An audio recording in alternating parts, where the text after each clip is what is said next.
धर्मेंद्र भाई पटेल जी,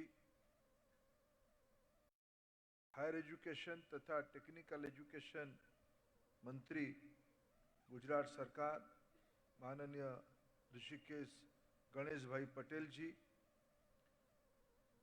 शिक्षा राज्य मंत्री आदरणीय प्रफुल्ल छगन भाई पंसारिया जी, गुजरात शासन की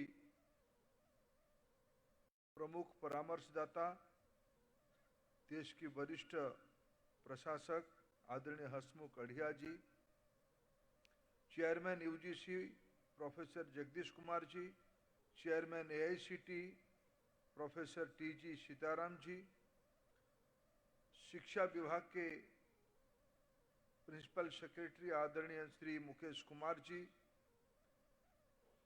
वांछानिधि पाणी जी, पीबी पांड्या जी तथा इस कार्यक्रम की मुख्य आयोजक एमएस यूनिवर्सिटी के vice chancellor doctor Vijay Kumar Shrivastava ji तथा वेस्टर्न जोन की सारे यूनिवर्सिटियों की आदरणीय vice chancellor, NEP programme in charge, NEP coordinator तथा अन्य सभी वरिष्ठ यूनिवर्सिटी फैटर्निटी के मित्र समूह, अधिकारी मित्रगण, मीडिया के साथीगण, मैं सबसे पहले गुजरात की माननीय मुख्यमंत्री जी का आभार प्रकट करता हूं।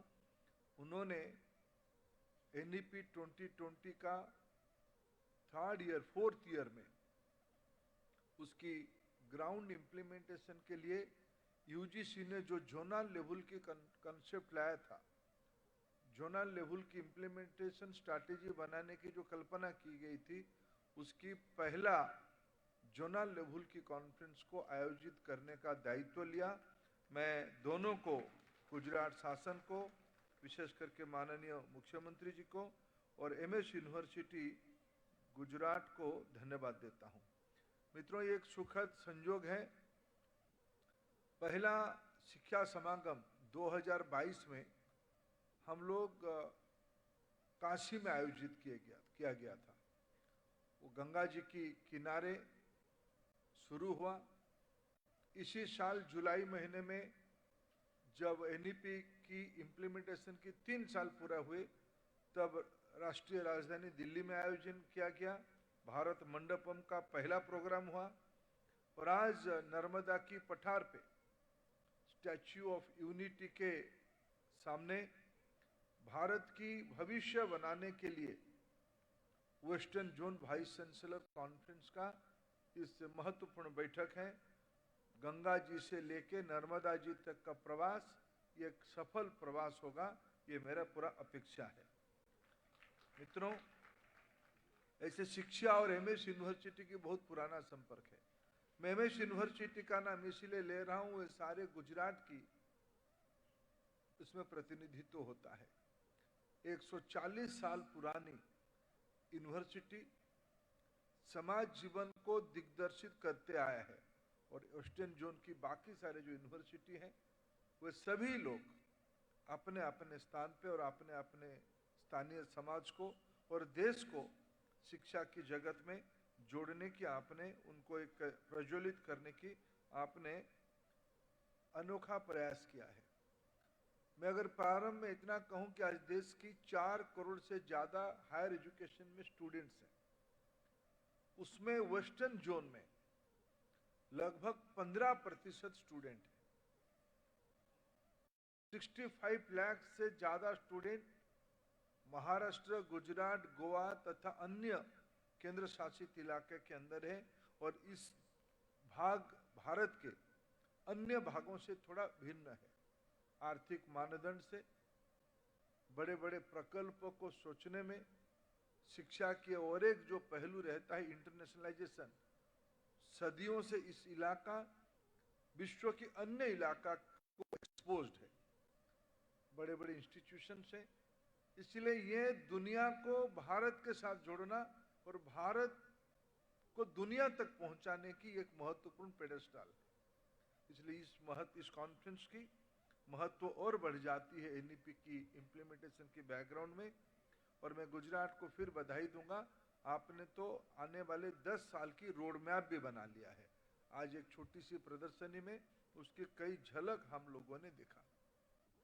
प्रोफेसर सीतारमन जी और प्रोफेसर जगदीश कुमार जी ने एनईपी की जो प्रायोरिटी एरिया आपके सामने उल्लेख किया है, और मैं आपका धन्यवाद देता हूं आयोजक मित्रों का।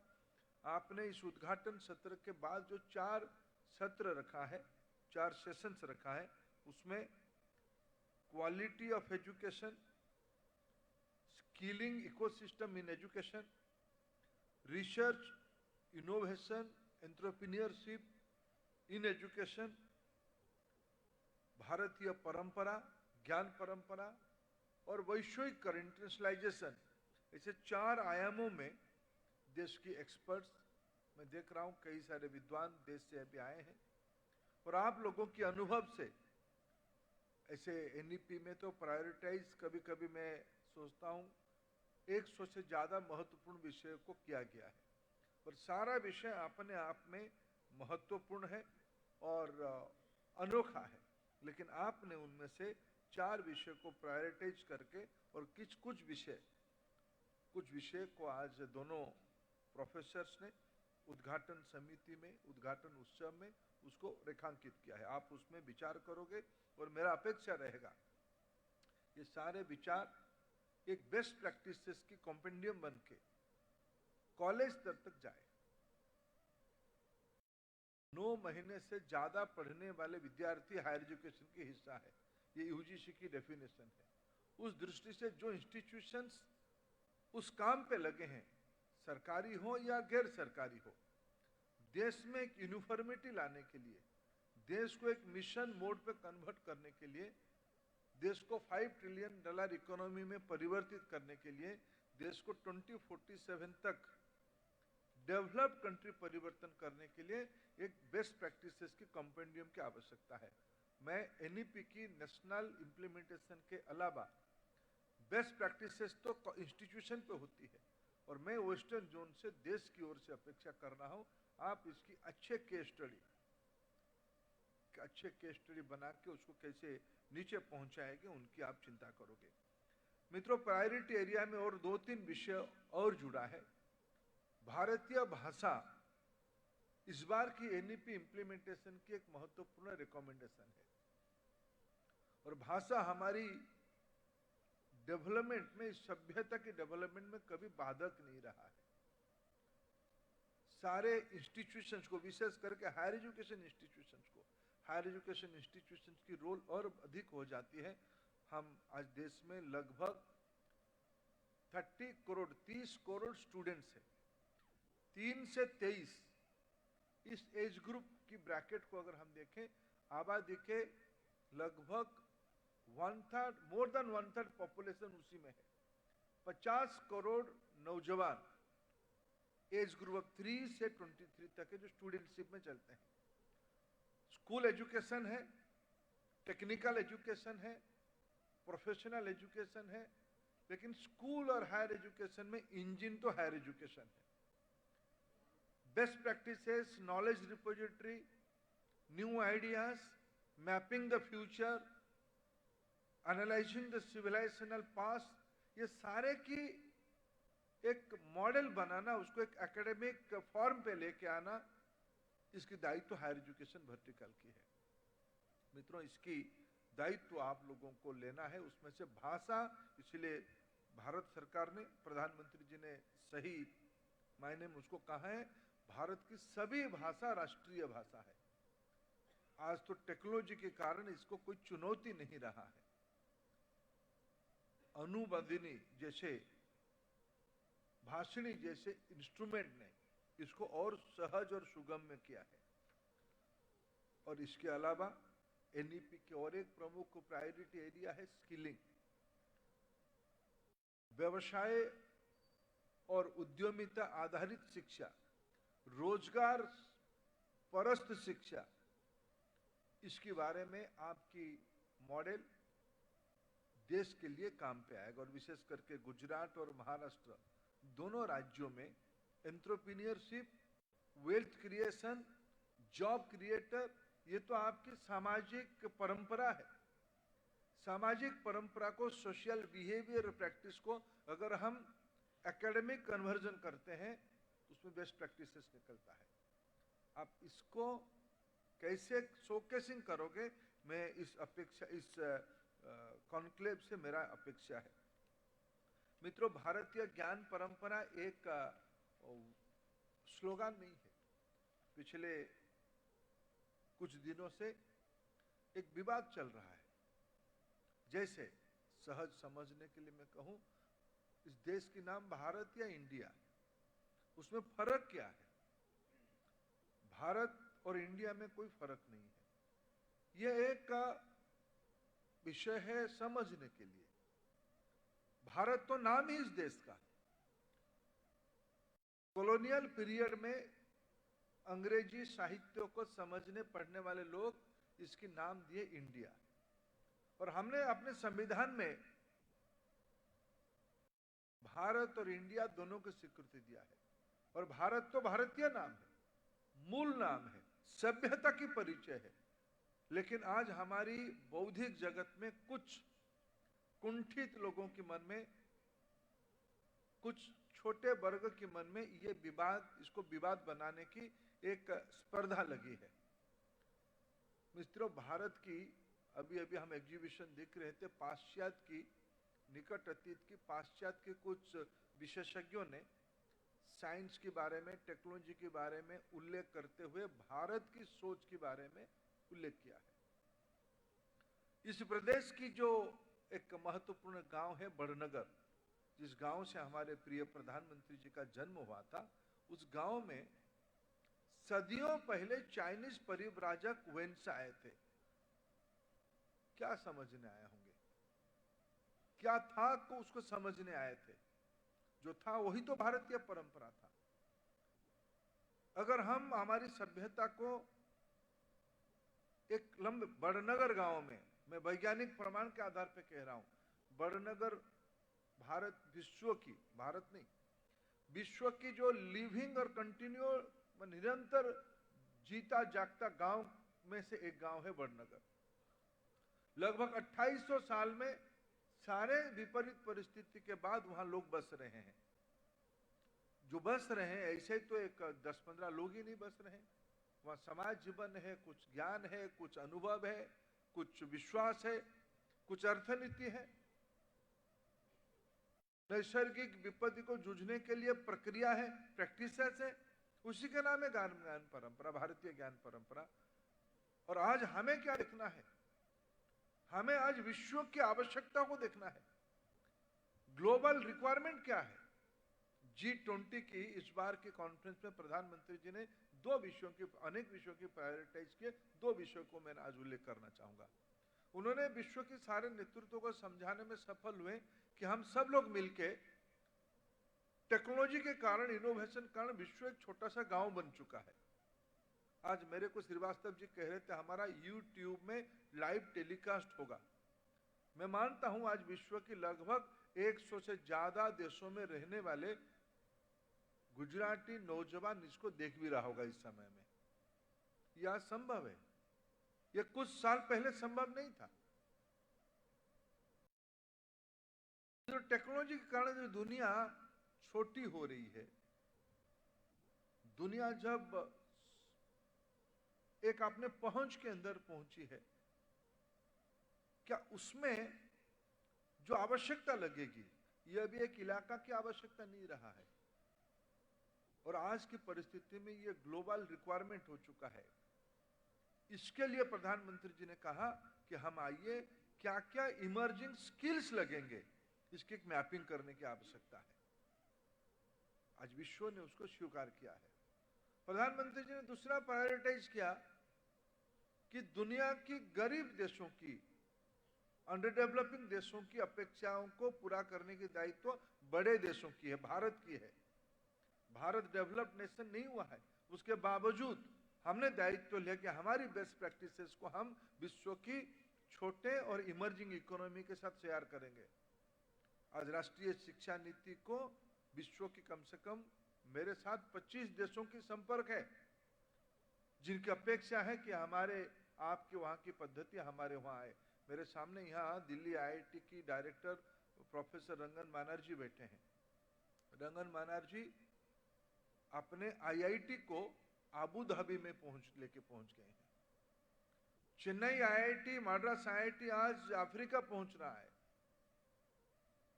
भरत भास्कर जी के पीछे अबू धाबी की लीडरशिप पड़ा है कि हमारे वहां कब IIM लेके आओगे।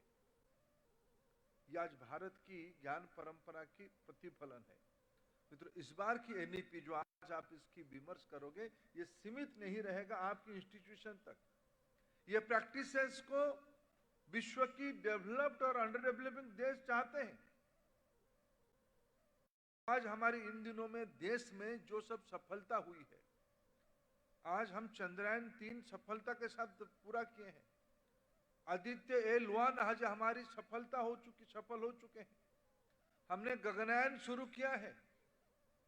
हम विश्व की 5 नंबर की अर्थनीति बन चुके हैं और आने वाले 3 साल में हम 3 नंबर में पहुंच जाएंगे और 2047 तक हम डेवलप्ड कंट्री बनेंगे। मित्रों, सबको पूरा करना, और इसमें इस बार की परिस्थिति देखिए, विश्व तनाव से भरा हुआ है। प्रत्येक साल एक नई क्राइसिस आ रही है। यूक्रेन रशिया के विषय समाप्त नहीं हुआ था, खाड़ी के देशों में चुनौती शुरू हो गई। वैश्विक क्राइसिस होता तो उसकी इकोनॉमिक इंपैक्ट आता है, सोशल इंपैक्ट आता है, डिप्लोमेटिक इशू खड़े होते हैं। लेकिन आज देखिए, भारत ये सबसे ऊपर उठ के अपने रास्ता निकाल रहा है और विश्व के कई सारे कॉन्फ्लिक्टिंग जोन में रहने वाले देश भी कहते हैं Indian model is the model. Bharat के नेतृत्व की शैली हमें स्वीकृति है। मित्रों, सारे को प्रैक्टिस करना और उसको अपने बेस्ट प्रैक्टिसेस में कन्वर्ट करना, उसको एकेडमिक एंडोर्समेंट करना, दायित्व हायर एजुकेशन इंस्टीट्यूशंस की है। मित्रों, आज हायर एजुकेशन इंस्टीट्यूशंस में फंडिंग एक चुनौती है। सरकार इन दिनों में अच्छा खासा फंडिंग विभिन्न स्तर पे किया है, ये पर्याप्त शायद नहीं है। नया नया मॉडल डेवलप हो रहा है। उस मॉडल को अपनाते हुए वंचित वर्ग की हितों को सुरक्षित रखते हुए, मित्रों, हमारे देश की एक तबके की बच्चों को हम सरकारी व्यवस्था में पढ़ाना ही पड़ेगा।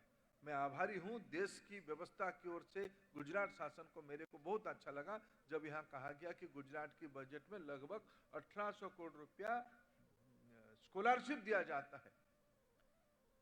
लेकिन अगर भूपेंद्र भाई स्कॉलरशिप गुजरात के बच्चों को दे रहे हैं तो भूपेंद्र भाई हम अपने जैसे व्यक्तियों को, भूपेंद्र भाई मेरे और आड़िया जी जैसे परिवार के बच्चों को अपने खर्चे से भी पढ़ाने का काम कर रहे हैं।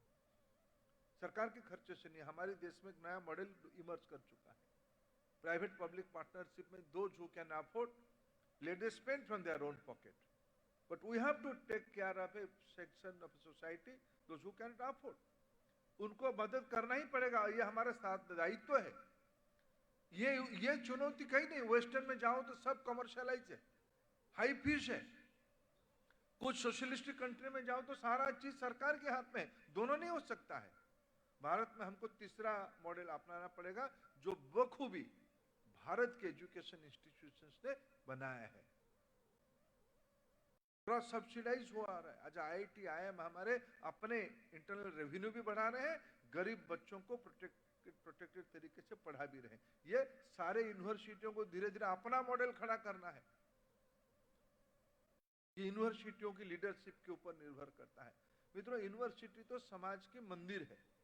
इसको कई मामले में मोटिवेशन खड़ा करना, समाज में पॉजिटिविटी खड़ा करना। अभी अभी हम स्टैच्यू ऑफ यूनिटी को देखने का सौभाग्य मिला। क्या ये दुनिया की सबसे ऊंची इमारत केवल है? इसमें देश की भावना लगी है।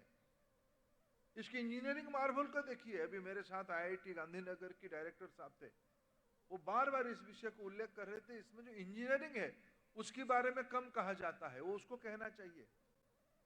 हम 45th फ्लोर तक लिफ्ट में गए, आप लोग भी गए होंगे, नहीं तो आ जाओगे। यहाँ कोई नहीं होना चाहिए श्रीवास्तव जी, किसी को आप छोड़िएगा मत जो स्टैच्यू ऑफ लिबर्टी नहीं जाएगा। उसको पकड़ के भेजना ही भेजना, कंपलसरी एजेंडा है। भले ही आप लास्ट सेशन को थोड़ा शॉर्टकट कर दीजिए। कि उससे लर्निंग, उसकी लर्निंग से कोई अल्टरनेटिव नहीं है। मित्रों, मैं गया था कभी पहली बार अमेरिका, एम्पायर स्टेट बिल्डिंग में, अड़िया साहब नीचे हमको ले गए और हमको आधा घंटा लेक्चर दिए कि इतने बड़ी इमारत में कितने जल्दी से लिफ्ट जाता है। मैं गया ऊपर। बाद में कभी मैं दुबई गया, अलब्रुज है वहां, अलब्रुज में भी समान स्टोरी। दिखेगा क्या पता नहीं, दिखने से तो रेगिस्तान दिखेगा। मैं ऊपर गया तो मां नर्मदा का व्यापक विश्व दर्शन हुआ और आदिवासी भाई बहनों के गांव को वहां देखा मैंने। मेरे मन में संतोष आई। दोनों में जो स्पीड ऑफ लिफ्ट एक केस स्टडी था। आज हम उससे ज्यादा स्पीड पे 45th मंजिल तक 38 सेकंड में उठ गए, लेकिन हमारे इंटरप्रेटर उसको जितना कहना चाहिए नहीं कह रहे हैं। कह रहे हैं छोटे छोटे चीजों को, यह एजुकेशन का हिस्सा है।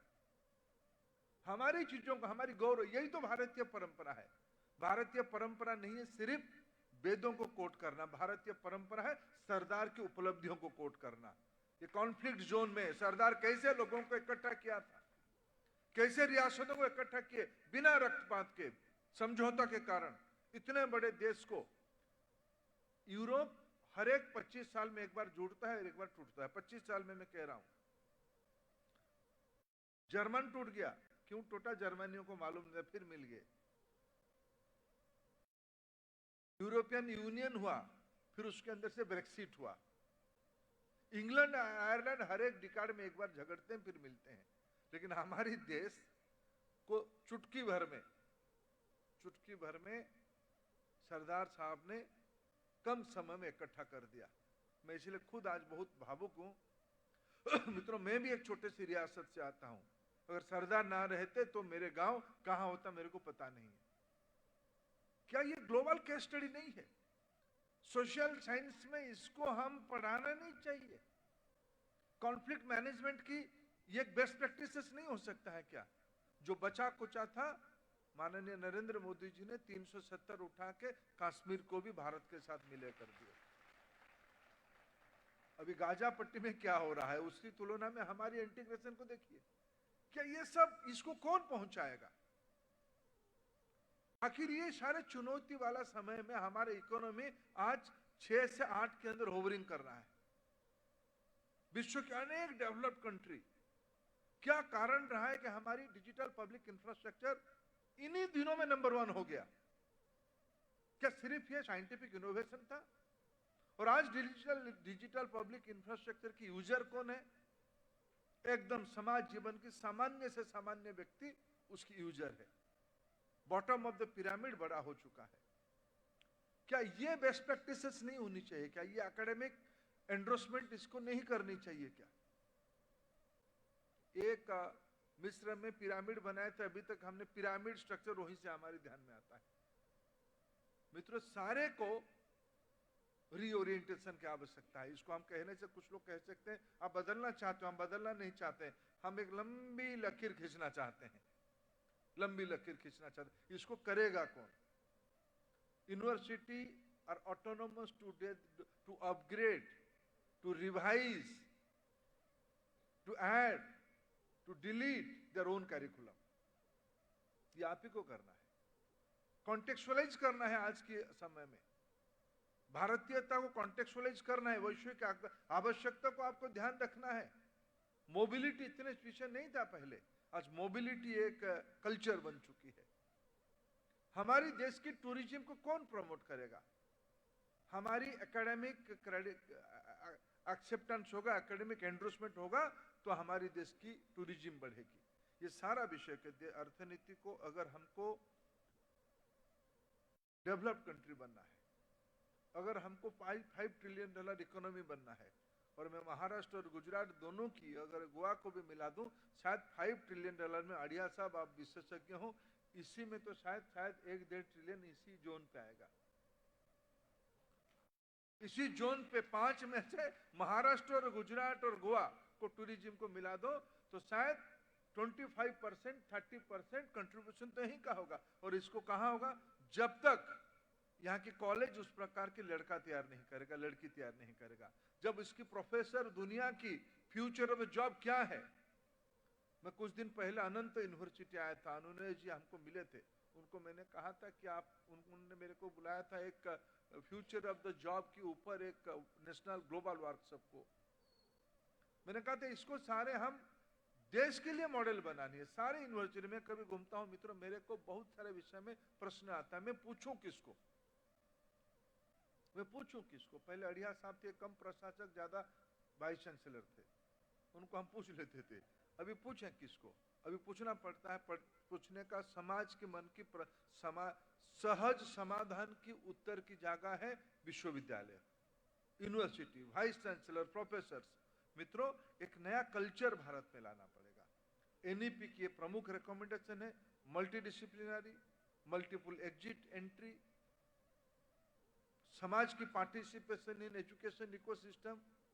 आज हमने स्किल इंडिया डिजिटल पोर्टल बनाई है। अपार जैसे स्टूडेंट रजिस्ट्रेशन नंबर की कल्पना की जा रही है। एकेडमिक बैंक ऑफ क्रेडिट बनेगा, है ना, क्रेडिट सर्टिफिकेट और क्रेडिट दोनों के एक बैंक अकाउंट होगा। मित्रों, सारे विषय आप एक नया संस्कृति में नया कल्चर आप डेवलप करोगे। और इसी अपेक्षा के साथ, और मैं दो चार महत्वपूर्ण विषय पर आप चर्चा करोगे, ये तो है ही, लेकिन मैं मानता हूं कि इसको प्रैक्टिस करना और उस प्रैक्टिस को मैग्नीफाइंग, बेस्ट प्रैक्टिस को मैग्नीफाइंग ग्लास में सबके सामने लाना, यही सबसे बड़ा दायित्व है। ये काम शिक्षकों की है, ये काम गुरुओं की है। समर्थ रामदास नहीं होते तो शिवाजी नहीं बनते। शिवाजी बनाने की फैक्ट्री की सब समर्थ गुरु यहीं बैठे हैं। इसमें आपकी कैरियर एडवांसमेंट भी होगा। वाइस चांसलर के बाद और भी कुछ दायित्व आएगा, लेकिन इस देश की आवश्यकता को आप समझोगे। मैं फिर गुजरात शासन को आभार प्रकट करता हूं और यूजीसी को अपेक्षा रखता हूं कि आप जल्दी ही जगदीश कुमार जी और सीतारमण जी मिलके इसको बाकी इलाका में भी इस प्रकार की जोनल कॉन्फ्रेंस हो जाए और गुजरात मॉडल सबको दिखाया जाए कि वेस्टर्न जोन में कैसे इसको किया गया। बहुत बहुत धन्यवाद। आपके अनन्य प्रेरणादायी वक्तव्य और राष्ट्रीय शिक्षा नीति के बारे में आपके बहुमूल्य मार्गदर्शन और प्रोत्साहन के लिए बहुत बहुत धन्यवाद माननीय शिक्षा मंत्री जी आपका। और अब अनुरोध करेंगे माननीय मुख्यमंत्री श्री माननीय केंद्रीय शिक्षा मंत्री एवं मंचस्थ महानुभावगण से कि अपने कर कमलों से राष्ट्रीय शिक्षा नीति 2020 की एसओपी बुकलेट का विमोचन करें।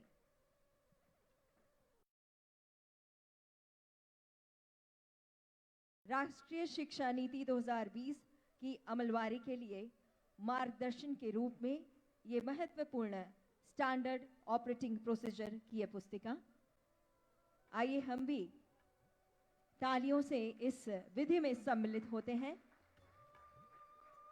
स्टैंडर्ड ऑपरेटिंग प्रोसीजर की यह पुस्तिका जो कि मार्गदर्शन देगी इस दिशा में राष्ट्रीय शिक्षा नीति के अमलीकरण में।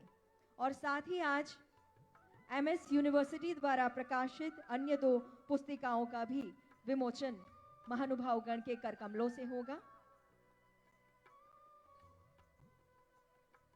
ये दो पुस्तिकाएं हैं इंडियन नॉलेज सिस्टम तथा सस्टेनेबल डेवलपमेंट गोल्स पर फैमिली और कम्युनिटी साइंसेस के पर्सपेक्टिव से रचित ये दो पुस्तिकाएं हैं। आने वाले समय में अभ्यास क्रम में भी ये रेफरेंस के रूप में बेहद महत्वपूर्ण साबित होगी। इन दोनों पुस्तिकाओं का विमोचन भी महानुभावगण के कर कमलों से हो रहा है। जोरदार तालियों से हम भी सम्मिलित हो जाए इस विधि में। शिक्षा के क्षेत्र में आमूल परिवर्तन की दिशा में बहुत से प्रयास हो रहे हैं।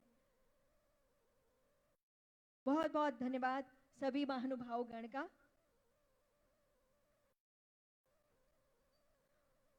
देवी और सज्जनों, गुजरात में शिक्षा की उच्च गुणवत्ता को सुनिश्चित करने के लिए और साथ ही स्किल डेवलपमेंट और स्टार्टअप्स को प्रोत्साहित करने के